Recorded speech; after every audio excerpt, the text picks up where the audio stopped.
Railway मंत्री अश्विनी वैष्णव यांचा विजय असो, माननीय प्रधानमंत्री मोदीजी यांचा विजय असो, मी असं का बरं बोलत आहे त्याचं कारण म्हणजे त्यांनी कामच असं केलेलं आहे की जे काम काँग्रेसला 70 वर्ष लागून सुद्धा जे काम ते काँग्रेस करू शकले नाही ते काम भारतीय जनता पार्टीने करून दाखवलेलं आहे।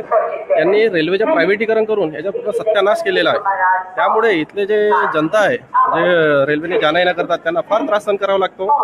आणि त्याचबरोबर आज मी गोंदिया रेल्वे स्टेशनवर आहे। आजची तारीख आहे 13/3/2026 आणि आता वेळ होतोय 7:40 आणि जी ट्रेन आहे अहमदाबाद सुपरफास्ट एक्सप्रेस त्या गाडीचं जे गोंदियामध्ये टायमिंग आहे 4:30 वाजताची, ती अजून यायची आहे।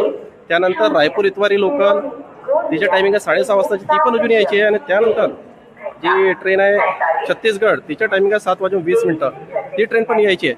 त्यामुळे जनतेला फार त्रास, जे पॅसेंजर आहे त्यांना फार त्रास सहन करावा लागत आहे। आणि त्या संदर्भात रेल्वे डिपार्टमेंटकडून कोणत्याही प्रकारचे अनाउन्समेंट करण्यात येत नाही की ट्रेन का बरं लेट होत आहे ते सांगण्यात येत नाही।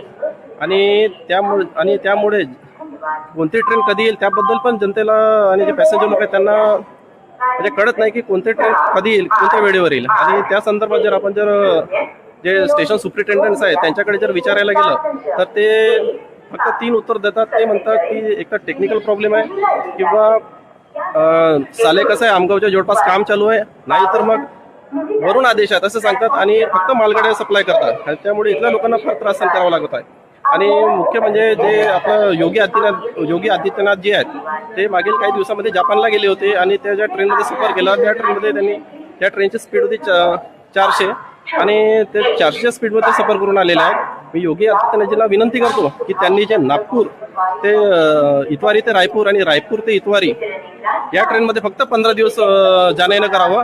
जे बाबागिरी आहे ते पूर्ण निघून जाईल, कारण की आमची अंधभक्ती निघालेली आहे ट्रेनच्या चक्करमध्ये।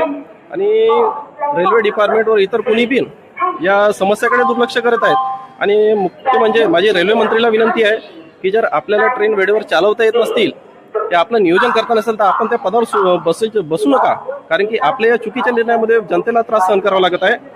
आणि हा प्रकार इथे वारंवार सुरू आहे। कोविड नंतर, लॉकडाऊन नंतर इथल्या जे नागपूर रायपूरचे जे पोझिशन आहे ट्रेनची फार अस्तव्यस्त झालेली आहे, वेळेवर ट्रेन येत नाही आणि जनतेला पण फार त्रास सहन करावा लागत आहे।